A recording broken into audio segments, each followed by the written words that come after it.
Welcome to the Philippines, mabuhay! So andito na naman tayo guys, pero bago ang lahat, intro muna tayo.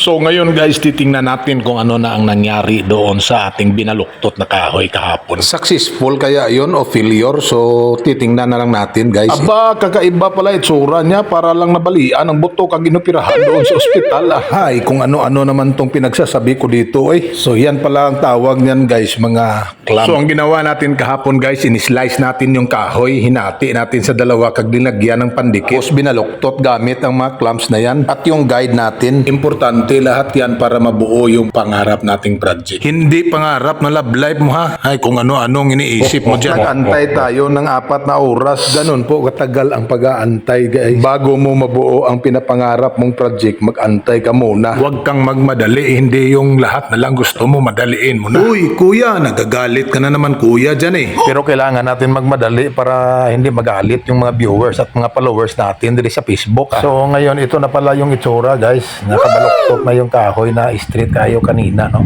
So medyo madami-dami na rin mga nagawa ko, pero kailangan ko siguro mga 20 mahigit na piraso para mabuo ko yung wine barrel. So pagkatapos natin mabaklas yung kanina, gagawa na naman tayo. So ganito lang guys, paulit-ulit, lalagyan na naman natin ng glue, tapos babaloktutin. At pagkatapos mag-aantay na naman tayo ng 4 na oras para baklasin. Hahay, pero okay lang yan kasi ganyan naman talaga yung trabaho natin. Wow. So tiis-tiis lang muna. Ay, salamat at nabuo na naman sa wakas. So ibilad na naman natin to sa labas. So ganyan lang guys, paulit-ulit lang ang proseso natin. So habang nag-aantay ako na matuyo yung binilad natin, naisip kong ipakita sa inyo kung paano hatiin yung kahoy. So ating ihahanda ang mga dapat natin gamitin na makina. So instead na dito tayo sa loob, pupunta tayo sa labas, doon natin ipapakita kung paano hatiin yung mga kahoy mga guys ha. Kailangan din natin ng misa para doon natin ipatong ang ating makina. Sa mga bata dyan, wag nyo itong gayahin guys kasi masyadong delikado to guys. Pwede maputol ang kamay nyo dito. Aroy, kasakit. Professional lamang ang gumagawa nito guys ha. Kaya nga pala yung yero na hinarang ko dyan, purpose dyan para harangan yung alikabok at hindi magpunta doon sa silingan. Baka maitak tayo sa silingan natin dito. Masyado kasing maalikabok to guys. So kailangan na harangan natin yung mga tatalbog na hindi magpunta doon sa mga kapitbahay natin para hindi naman sila magalit sa atin. Baka mamaya magluto yan ng ulam na adobo, hindi tayo bigyan ng ating mga kapitbahay. Masarap ba yan magluto yung mga kapitbahay namin dito? Bakit? Nakatikim ka na ba?